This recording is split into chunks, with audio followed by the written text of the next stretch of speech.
Bonjour à tous et bienvenue sur Question d'organisation, j'espère que vous allez bien. De mon côté ça va très bien puisque j'ai enfin pu récupérer mon ordinateur et je peux enfin vous présenter ma vidéo bullet journal pour le mois de mars. Bon alors je vais être honnête avec vous, ce mois de mars il a été très compliqué à mettre en place. Déjà parce que j'ai rencontré des gros problèmes techniques avec mon ordinateur, mon clavier, il a dû partir en SAV et je savais très bien que j'allais avoir un mal fou à le récupérer et à pouvoir vous présenter une vidéo dans les temps. Mais en plus de ça, j'avais beaucoup trop d'idées pour le thème du mois de mars. Et alors, je sais pas vous, mais moi d'habitude, pour un mois donné, j'arrive facilement à trouver un thème qui lui est raccord. Par exemple, comme le mois de février, hein, le mois passé, avec les luminaires pour le Nouvel An chinois. Par contre, là, pour le mois de mars, j'avais tellement d'idées que je m'embrouillais le cerveau toute seule pour pouvoir choisir déjà le thème et la palette de couleurs que je voulais aborder. Et c'est finalement en voyant la vidéo bullet journal de Laura de Art & Foxes que j'ai fini par me décider. D'ailleurs, vous retrouverez sa vidéo en lien, je vous la mets dans la barre d'infos qui se trouve juste en dessous de la vidéo. Et ça faisait très longtemps que je voulais faire un thème autour des fleurs de cerisier, mais pour moi, les fleurs de cerisier, c'est au mois d'avril, et donc j'arrivais pas à le transposer pour le mois de mars, et j'avais déjà tellement d'autres idées pour le mois de mars, que de rajouter encore les fleurs de cerisier, ça me faisait trop de choix en fait. Hein.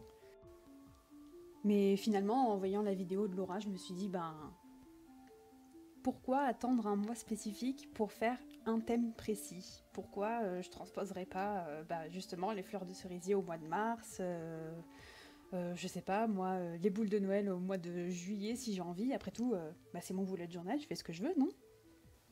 Donc voilà, vous l'aurez compris, pour le mois de mars, c'est thème fleurs de cerisier, direction le Japon. Bon, en plus, entre nous, ça tombe bien, le rose c'est ma couleur préférée, donc forcément la palette de couleurs elle me convient comme un gant. D'ailleurs concernant les couleurs utilisées, comme d'habitude je vais vous lister les différents numéros dans la barre d'infos qui se trouve sous la vidéo. J'ai utilisé les Tombow de ma collection et là les numéros ce sont les numéros 800, 723 et 761. Et de mémoire, le marron utilisé c'est le 947 et le gris c'est celui que j'utilise tout le temps, c'est le N75. C'est le plus pâle de tous à mon sens. Voilà, ma page de couverture est terminée et du coup je passe à gauche pour faire ma page de citations positives.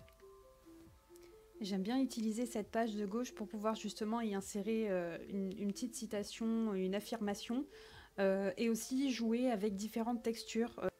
Des morceaux de papier de couleurs différentes. Ça me permet d'avoir un contraste entre ma page de droite que je veux garder plutôt épurée et ma page de gauche qui, elle, travaille encore le thème mais sous peut-être un angle différent.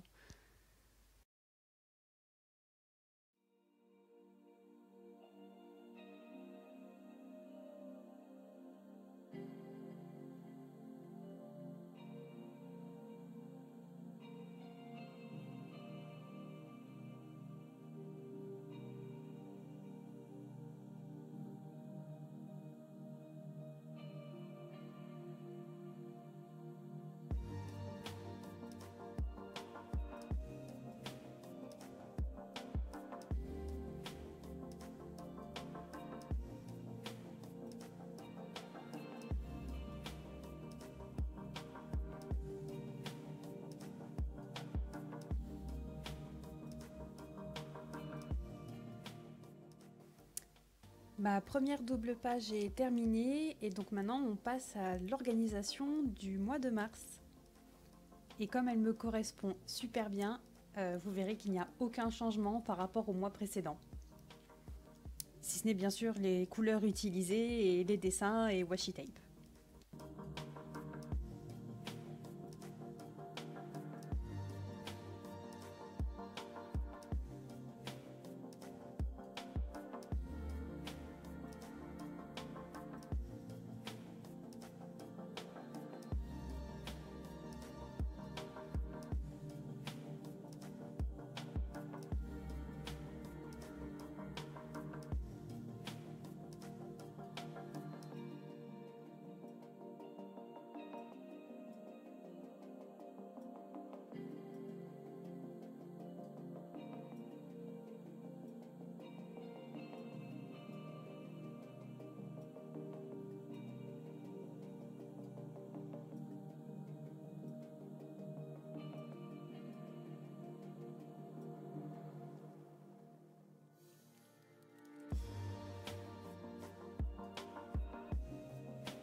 Le côté organisation est enfin terminé et maintenant on passe à la double page de tracking de mon budget, mes humeurs et mes habitudes positives. Et là encore, pas de changement hormis les couleurs.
Comme chaque mois désormais, j'inclus aussi une double page pour faire comme un mini journal intime et je me réserve 2 lignes par jour.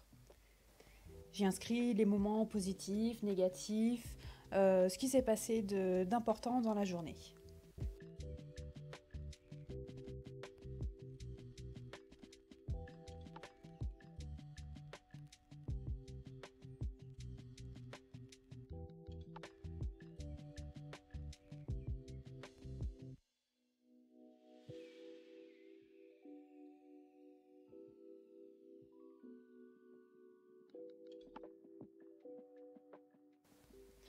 Pour mes weeklies, j'avais envie de quelque chose de très très simple, donc j'ai simplement organisé ça sous la forme de rectangles pour chaque jour. Donc une page à 8 rectangles, un pour chaque jour de la semaine et le 8e pour des notes concernant ce qui va se passer dans la semaine. Ça me sert aussi de pense-bête hebdomadaire.